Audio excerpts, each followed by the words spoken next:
Yo, halo guys, apa kabar? Mudah-mudahan baik, sehat selalu ya. Pada kesempatan kali ini, gue akan coba ngejelasin konsep dasar ya tentang gimana kita nge-request atau dapetin respons menggunakan HTTP.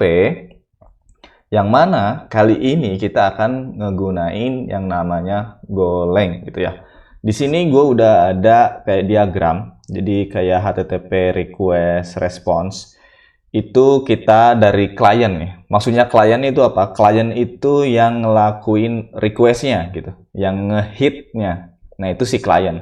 Sementara si server itu yang nge-provide data yang di-hit sama si klien. Jadi contohnya gini, contohnya si klien itu dia bakal nge-HTTP request ke si server.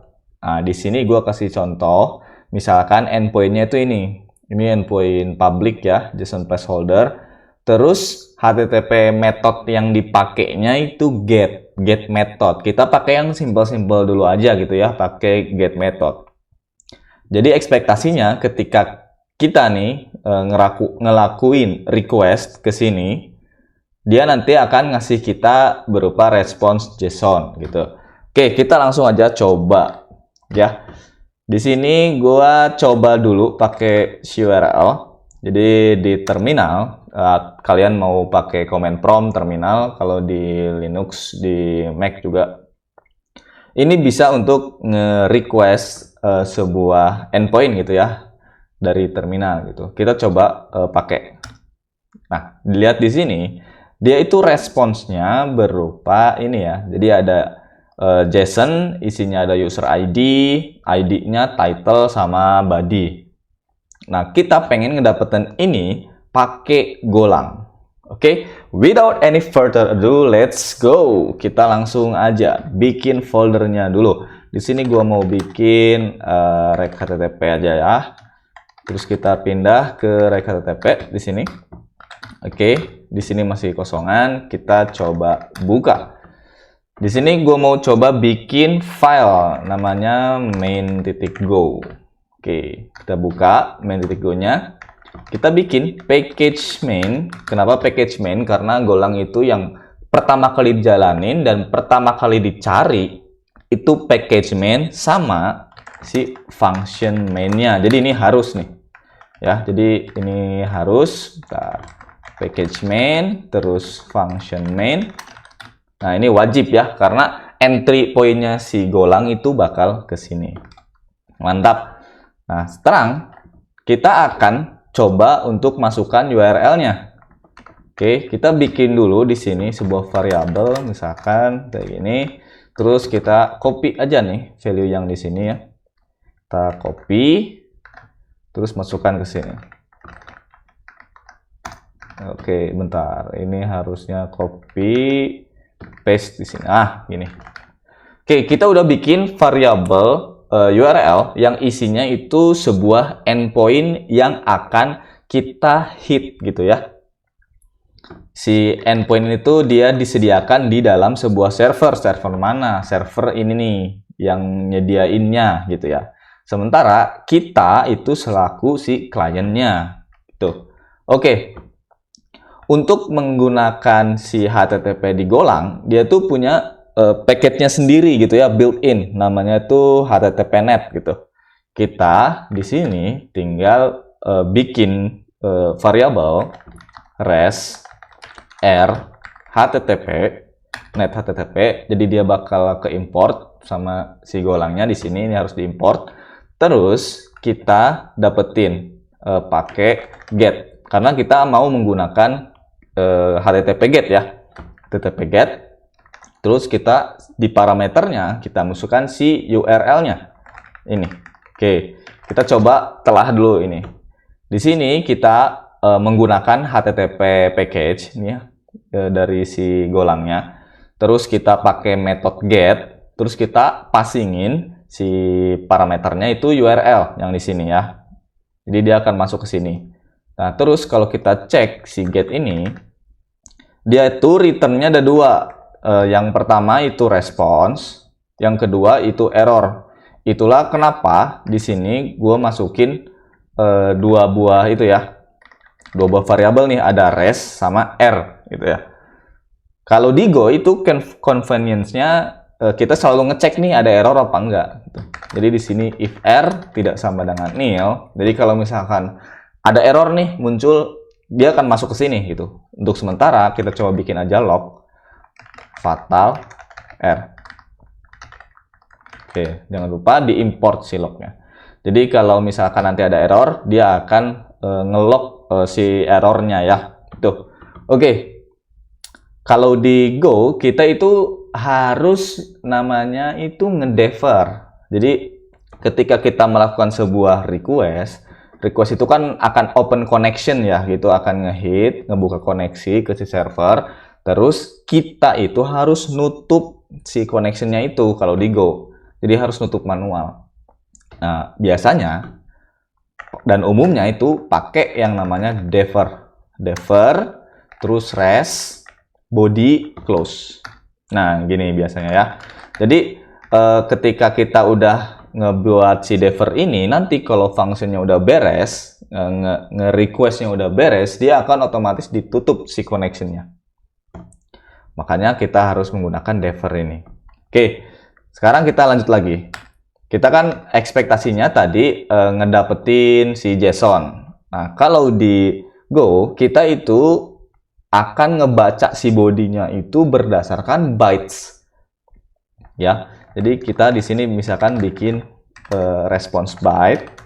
Kemudian kita pakai package yang namanya IO. Kita read all. Ya, read all. Reader di sini dia itu ngasih si bodinya. Berarti res body. Ini. Oke, seperti biasa kita pakai if r tidak sama dengan nil, kita log dulu si errornya kalau misalkan in case ada error apapun. Nah, sekarang buat kita nyoba nih ya, cari tahu sebenarnya si res bytes itu isinya apa gitu. Kita coba print line aja si res bytes-nya ya. Res bytes. Save. Kita sekarang coba jalankan. Bisa nggak nih kalau misalkan dijalanin ya. Main.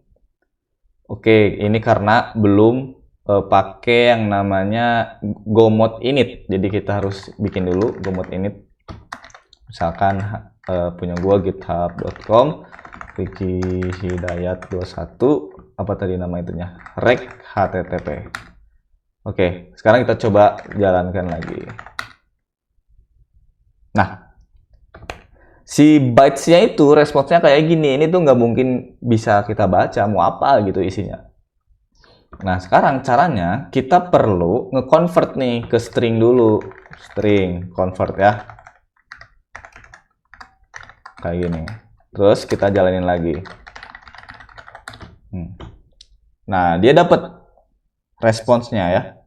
Tapi respons ini masih berupa string. Jadi kita nggak bisa nih kalau misalkan kayak di apa namanya, kayak misalkan di JavaScript gitu, misalkan di sini udah dapet promise then gitu, terus kita pengen res.id.